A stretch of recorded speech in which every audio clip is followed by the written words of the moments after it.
Okay, here we go. Quick round two aftermath of the Volvo that I took to Clinton the other night. This thing ran last year in very stock form at Markham. 1 week build, Volvo diesel. So it was kind of thrown together just real quickly. Sent, and it actually did surprisingly well last year, but I brought it in over the winter, and with the new rules was able to do a lot. Got fully caged, got motor swapped with the 3100 rear wheel drive setup that we made up. So that was pretty cool to be able to unveil it and test it out and see how it did. And yeah, a bunch of other work, some suspension swap, stuff like that. And went out and kind of just sent it. I wasn't really sure what to do. There was looking around the pits, there was a lot of good cars there. There was a lot of Camrys and Hondas and W bodies there. So it was gonna be a really tough heat. And this is a rear wheel drive car in a front wheel drive heat. So I knew I was gonna have a little bit of trouble making it to the end. So I figured, why not just go out and we'll send this car, we'll have a good time, and we'll see how it does for the next one. I've got another one of these sitting outside. We'll see if it's worth doing anything to it or not. And surprisingly enough, this thing made its way down to third. It was a pretty big success. It ran great. The whole drivetrain held up awesome. But yeah, it took some serious damage. So let's check it out. This trunk, when we started, it was from last year, it was all mangled up. So we took it and pretty much folded it right up at the notches, got it right into that speaker deck in hopes that now it'll go right in the tank protector, which it didn't even get that far. There's still a pretty good gap in the tank protector. So it didn't really move. It was actually a pretty solid wall, and it's hard to tell in the in-car, but I was doing a lot of hits in reverse, just back and forth, back and forth. So it didn't really go anywhere. We put a lot of time into clearancing and stuff in the wheels, and that paid off. It was still mostly rolling fine. Popped that skidder, but there is still a little bit of room around there. Metal's just touching. Same on this side. We're just into the wheel, but for the most part stayed fairly out of it. Sheet metal wise on the side, I actually managed to keep the sides of the car fairly clean. To the best of my knowledge, I didn't really take a whole ton of tire shots, but it's kind of hard to tell. The interior is fine, like the floor seemed to hold in there. I don't think there's a whole lot of shifting and stuff inside.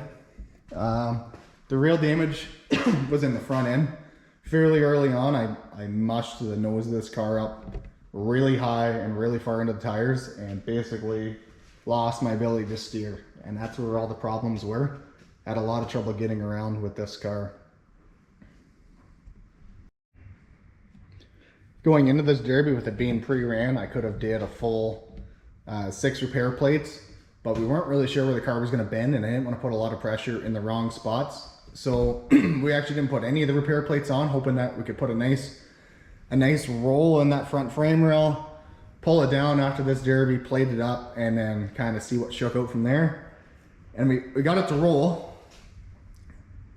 It definitely rolled 90 degrees. The bumper's sky high on this thing, and it just ruined the rails on it. I maybe did a little more hitting than I should. This happened fairly early on. There was a red flag, and the other drivers in the crowd were telling me that the nose was pointed up, but yeah, I could see it. I could see clean over the hood. I could see what was going on, but by that point there wasn't much I could do, and I was just there to have a good time. So around the front, it's all exposed. Like when we first went out with this car, there was probably, from that front pulley to the back of the bumper, was likely close to 4 feet of crush room in there. Like, it was massive for how far back this engine had to sit. And that's all used up. It's not into the motor, but it's pretty close. It's a pretty big mess in there. And the whole thing at some point got shifted sideways. This is just a straight frame rail car with the engine cross member in there. So basically, if you look right back there, you see at the firewall where it connects. And then over here, the whole thing is probably shifted over about a foot. And that's what put it into this tire so badly. I had the feeling that this one's locking up a lot. It would, when I didn't have any steering, it wouldn't go straight back and forth. It was kind of pulling me to the side, and I would think that that tire was probably locking up. This side's bound up into the sheet metal too, but it's mostly bound up into the fender. So it was a really tough scooting around. But the car didn't bog down too much. It didn't labor too hard. The motor actually, surprisingly, motor and drivetrain all held in there well, and the car had all kinds of power. A few times it would kind of lose a little bit of power, but I think it was maybe sucking in some moisture or something. I'm not sure what was going on with it, but all in all, the drivetrain setup worked well, and I was really impressed. For everything that could have went wrong on this car, junking the nose of it was the last thing on my mind. So I would call that, I would chalk that up as a win. Yeah,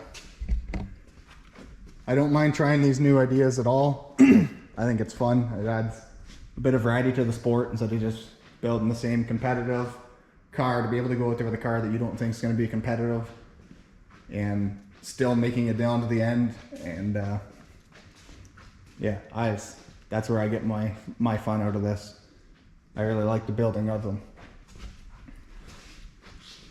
So I'm probably going to clearance. I got stuffed in between some dead cars at the end. That's what actually finished me off. The car was still running back and forth. And when they pulled the dead cars out from around me, I tried to drive off track, but I couldn't steer to the exit and to get back to the trailer. So we pushed it on the trailer, but I should have no problem getting in here and clearancing the wheels a little bit that I can steer.